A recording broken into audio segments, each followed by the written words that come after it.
Hello, I'm Selena Weigel Elias Varga, and this is my timeline project for Social Work 501, discussing um, Debbie's midlife awakening and what we are calling the peacock effect.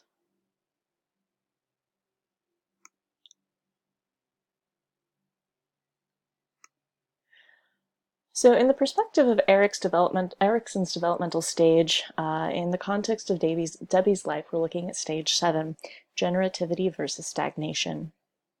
And paraphrasing Erikson's definition of generativity and stagnation, I write that to build a greater society and to continue the journey to expand one's horizons, or to stay put and rest upon the laurels of a life created. Relationships have been formed, a self-created nuclear family may be established, careers have been established and may be reevaluated. All the factors necessary for survival have been generally resolved, and now life begs the question, what more is there? And in the story of Debbie's life, her answer is quite a lot. So I want to speak a little bit more about what we call midlife. In common American vernacular, the word midlife most often comes with the word crisis. And we say midlife crisis, and we see depictions of middle-aged men with brand new fancy cars and young girlfriends and new look. But something that I encountered in my research for this project, an article written by Suzanne Schmidt entitled The Anti-Feminist Reconstruction of the Midlife Crisis, where she evaluates the book Passages by Gail Sheehy and the counter books written by Levinson, Valiant, and Gold, all respectively participants in psychotherapy fields, psychology fields, that in fact midlife, when it first came out as a concept, a term of midlife crisis, was published originally as a feminist theory.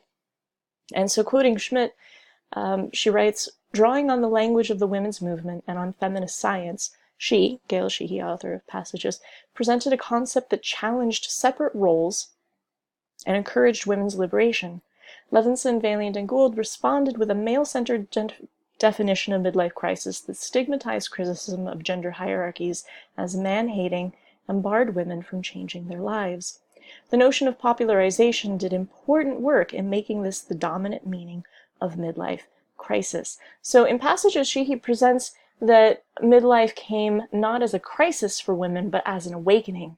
In midlife, children born to women in their late teens, early 20s, as was previously common, were leaving the nest, were teenagers, were fairly self-sufficient. So then women found themselves with time on their hands and energy on their hands, were able to pursue education and careers, and in often situations left their husbands in the dust. And men who had become accustomed to coming home to the little wife in the kitchen taking care of the kids suddenly found themselves coming home to a freezer meal or no meal at all. And they themselves had a crisis as the roles that had been sustaining their lives began to dissolve and change. They themselves were reacting to that.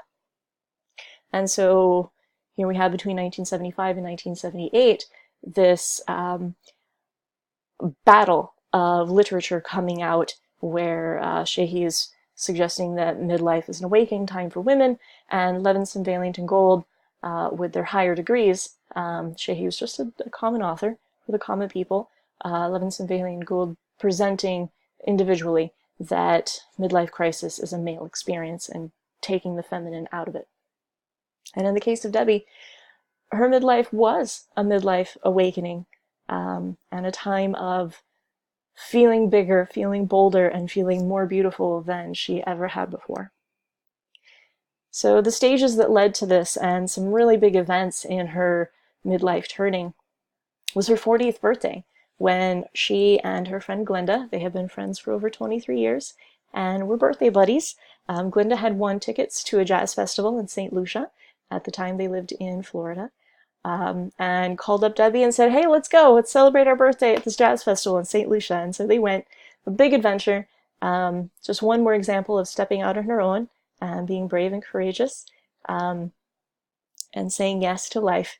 And at this music festival, Debbie met a man by the name of Maurice. And And Maurice enters this story very boldly and very quickly as what became a long-term love affair and a business connection. So eventually, in their connections, Maurice offers Debbie a job of importing goods to St. Lucia, and she continued to work for him for a solid 2 years.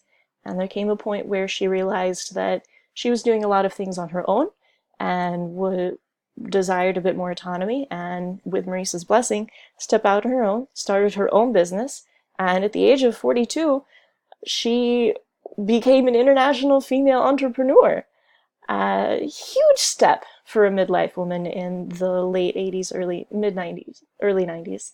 And at the age of 50, 8 years after stepping into being a female entrepreneur, and after many challenges, her marriage of 25 years ended, and she became the new and improved Debbie, and her peacock feathers got bigger and bolder and brighter, and she stepped into her new and awakened midlife. So some challenges and accomplishments. 2 challenges to note. She had been in an emotionally abusive relationship. There was emotional detachment and abuse patterns existing for 25 years. She was also navigating a business with limited resources beyond her wit and tenacity. She had only a high school education. She did not have access to an advanced education due to life paths. And so these were challenges that she faced as she stepped into entrepreneurship in her midlife. But with that, her accomplishments included gaining independence as a single woman and a self-made woman, which she continues to be, and opened relationships with multiple retailers and created a business that lasted 20 years. And along with that, forming relationships around the world that at the age of 65, she still maintains and is happy to have connections globally because of this. Huge accomplishment. A psychosocial challenge faced in this time period was at the age of 40, she was stepping outside of a socially and culturally supported status of marriage and branching out as a self-employed woman with only a high school education, engaging in international exchange at the emergence of the internet, which would become a primary competitor. Some factors supporting her included her midlife awakening being aided by a strong and ever-growing social network of friends and family. Her mother, being an established member of a religious community, came with its own network and support system. Her daughter, at the time a teenager and becoming an emerging adult, was incredibly supportive of her mother becoming a self-employed person, of her mother becoming an independent and single woman. And she herself grew into also a very independent and self-employed woman. At the age of 40, Debbie met someone who showed her what it was like to be loved for exactly who she was. And her strong, positive outlook on life and belief system rooted in there always being something good around the corner. And this belief system kept her going through challenging times. So a little bit more about that belief system. At a young age, Debbie coined and came into the term, you know what you know. A sort of start with what you've got and you'll get more when you can belief system. And this allowed her to step into being self-employed and step into being an entrepreneur, despite lack of education, despite lack of this, that, or the other thing. She had what she had, she knew what she knew, and she did what she could, and did more when she could. So as this crisis of midlife began to resolve, this was a time period when middle-aged women were depicted as saintly and asexual. Weitz writes in an article on midlife sexuality that an evaluation of film and popular media depicting midlife women in midlife and the concept of midlife sexuality, that women depicted in films over the age of 50 were asexual mother figures and saintly figures. And Debbie broke the mold on this. Despite what media was telling her, she stepped headfirst into what she described as a cinematic life and said yes to her sexual energy, yes to her ability to make connections around the world and run a successful business, and said yes to her life. So bringing into this conversation, along with Erikson's theory, is Peck's theory of the second half of life. So Robert C. Peck proposed that midlife comes with 4 adjustments to be made: valuing wisdom over physical powers, socializing versus sexualizing, emotional flexibility versus emotional impoverishment, and mental flexibility versus mental rigidity. In the context of Debbie's story, valuing wisdom over physical powers, instead of continuing her career in jewelry sales, she stepped way out and used her mental capacities and used her social connections and her ability to build further and build on the social connections to create her career that would sustain her for 20 years. Socializing versus sexualizing. So when Peck talks about socializing versus sexualizing, he speaks on the drive in our 20s to make connections for the sake of reproduction, for the sake of long-term family building and sexual relationships. And that as we step into midlife, we build connections with people for the sake of social community rather than sexual satisfaction. And in the case of Debbie's story, and in the case of a lot of stories, which I'll touch on next, that isn't necessarily true. In emotional flexibility versus emotional impoverishment, being in an emotionally abusive relationship, she could have just stayed mired in that state, and instead she employed emotional flexibility as well as mental flexibility to try something new, to break out of a 25-year pattern, to break out of a socially established pattern of who women should be, how women should act, and with courage and tenacity pursued the life that she wanted and employed emotional flexibility and mental flexibility and denied being stagnant, as Erickson says.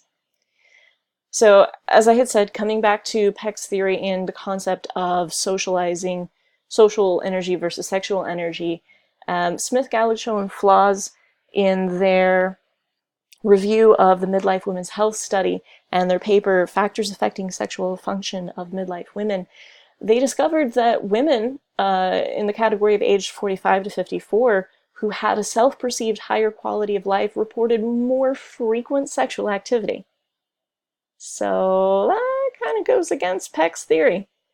So as we look at Peck's theory and we look at Smith, Galicho, and Flaws' findings of the Midlife Women's Health Study, and we look at the context of the transitions happening in Debbie's life during her midlife time period between age 40 and 50, specifically in her story, we can see that Peck's theory has a flaw, and that when life is going well, sex goes well too, and does not have to die with age. So a limitation in these theories, looking at Erickson's theory, as we just tore Peck's theory apart just a bit, looking at Erickson's theory, he makes a lot of assumptions. In the case of stage 7, there's the assumption of a developed career and family. Not everyone has achieved that by midlife, or older even, and not everyone holds that as a priority. In a broader perspective, the theory is limited to cultural normativity. So while the 8 stages work well as a skeletal outline of perspective on the lifespan, it is by no means an all-encompassing or universally applicable theory.